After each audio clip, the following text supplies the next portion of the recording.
Assalamualaikum warahmatullahi wabarakatuh. Bertemu lagi dengan saya Zeul Haq dalam channel YouTube saya Belajar Sejarah. Baik, pertemuan ini kita akan membahas tentang ancaman disintegrasi bangsa yang terjadi pada tahun 1948 sampai 1965. Jangan lupa nonton video saya sebelum ini karena seluruhnya masa ancaman disintegrasi bangsa 1948 sampai 1950 memiliki akar pada masa revolusi kemerdekaan Indonesia. Baik, kita langsung saja.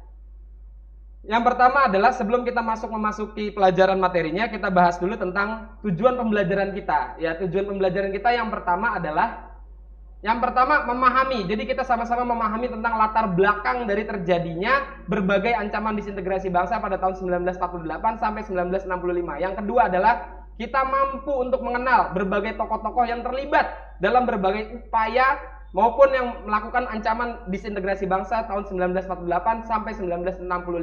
Dan yang ketiga, kemudian kita mampu menerapkan berbagai nilai-nilai kepahlawanan, patriotisme yang membuat kita nanti akan menjauhi berbagai upaya ancaman disintegrasi bangsa yang terjadi tahun 48 sampai 65. Dan yang terakhir adalah kita mampu mengevaluasi dan menganalisis berbagai upaya yang diambil pemerintah Republik Indonesia saat itu dalam menghadapi ancaman disintegrasi bangsa. Nah, keempat tujuan pembelajaran ini akan kita harapkan nantinya akan muncul dan tercapai pada pertemuan kita pada hari ini. Lanjut. Ya, kalau misalnya kita bicara tentang ancaman disintegrasi bangsa tahun 1948 sampai 1965, paling tidak kita dapat menggolongkannya menjadi tiga.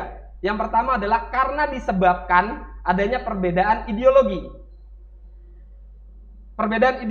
Nah, itu ada contohnya pemberontakan PKI Madiun, kemudian PKI G13 PKI 1965, dan yang terakhir adalah DITII. Yang kedua adalah karena adanya perbedaan kepentingan. Itu terjadi pada pemberontakan Republik Maluku Selatan, Angkatan Perang Ratu Adil, dan Andi Aziz.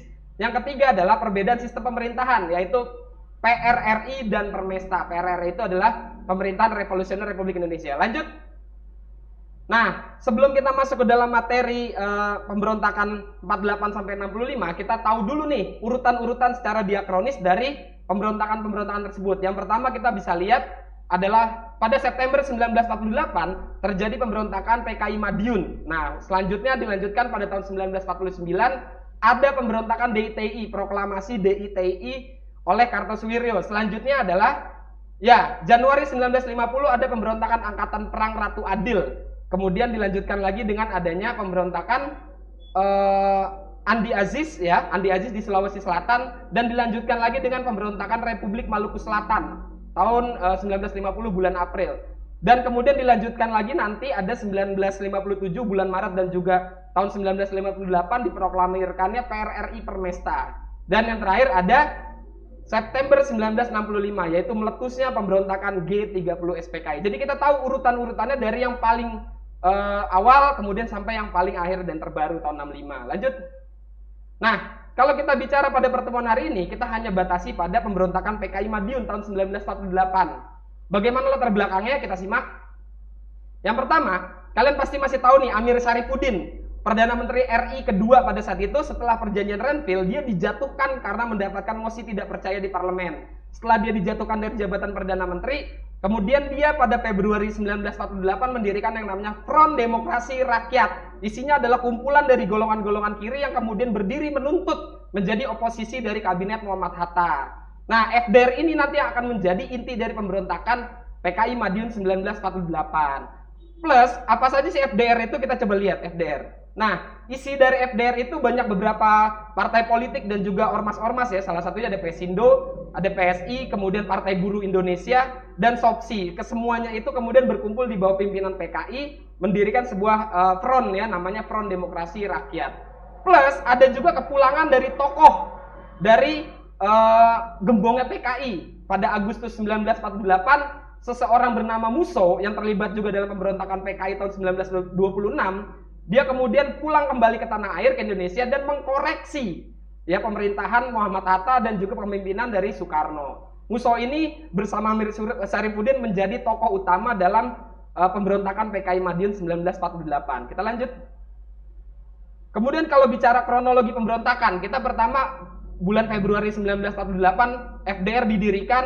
Selanjutnya FDR ini menjadi oposisi dari kabinetnya Muhammad Hatta. Apa saja yang dia lakukan? Antara lain adalah Ya, dia kemudian mengkampanyekan, menggalang dan mengagitasi kekuatan-kekuatan FDR dan PKI. Itu khususnya menyusupi faksi-faksi di dalam tentara. Pada saat itu tentara itu masih tidak begitu rapi seperti sekarang ya.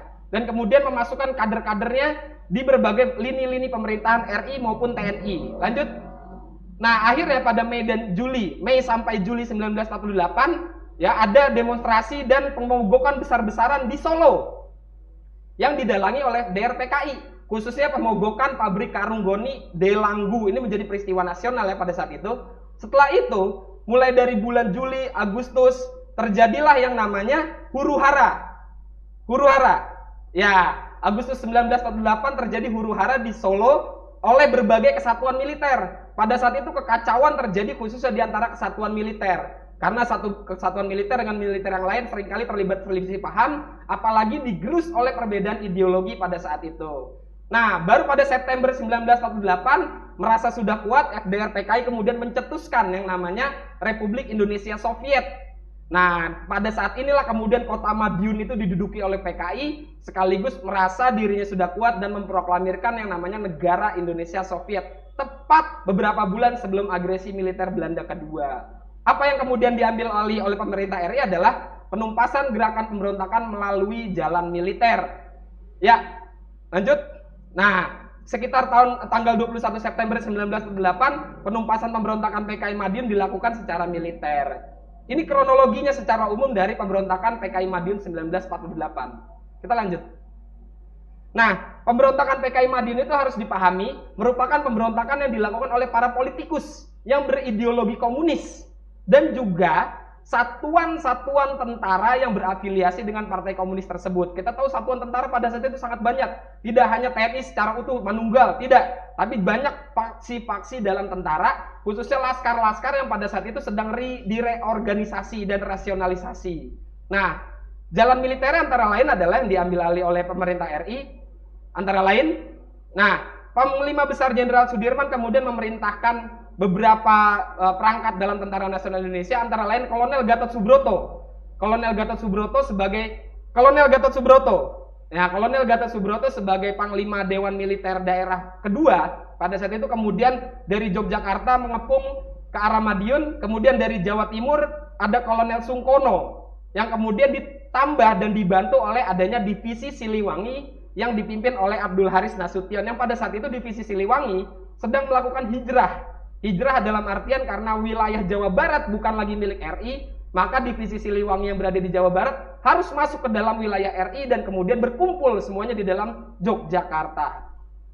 Ketiga pasukan ini kemudian sama-sama menggempur Madiun secara militer. Ditambah para pemimpin Republik Indonesia seperti Soekarno, Sukirman, dan beberapa menteri negara terus berpidato secara maraton lewat radio untuk mengingatkan kepada rakyat, untuk mengingatkan kepada berbagai elemen masyarakat pada saat itu agar tidak terbakar hasutan dari PKI, khususnya pidato dari Musso yang menawarkan yang namanya jalan baru. Nah, tetap saja namun PKI Madiun tetap harus diselesaikan secara militer. Nah, kita lihat beberapa gambarnya. Ya, ini beberapa gambar dari terjadinya pemberontakan PKI Madiun 1948 yang akhirnya kemudian diselesaikan secara militer dan cukup banyak menumpas tokoh-tokoh PKI sekaligus juga memakan banyak korban nyawa. Padahal pada saat itu kita sedang dalam ancaman dari pendudukan Belanda yang kembali setelah Perang Dunia Kedua. Lanjut. Nah, dampaknya apa sih pemberontakan PKI Madiun? Penumpasannya dampaknya apa kepada RI? Khususnya adalah membuktikan kepada dunia bahwa Indonesia bukan merupakan negara komunis. Itu yang pertama. Dari pembuktian itu kemudian mempengaruhi berbagai pikiran dari negara-negara di dunia, khususnya Amerika Serikat, yang akan melakukan berbagai tekanan kepada Belanda agar menyelesaikan konflik di Indonesia. Ini dampak terbesar dari penumpasan pemberontakan PKI Madiun 1948. Oke. Selanjutnya, karena waktu kita sudah habis, kita akan membahas ini lagi nanti di dalam pertemuan selanjutnya tentang pemberontakan DITI yang dipimpin oleh Kartosuwiryo dan pemberontakan Republik Maluku Selatan yang dipimpin oleh Dr. Somokil. Baik, terima kasih, kurang lebihnya mohon maaf. Kita ketemu lagi dalam video berikutnya. Wassalamualaikum warahmatullahi wabarakatuh. Jangan lupa like dan subscribe channel saya. Assalamualaikum. Terima kasih, jangan lupa like dan subscribe.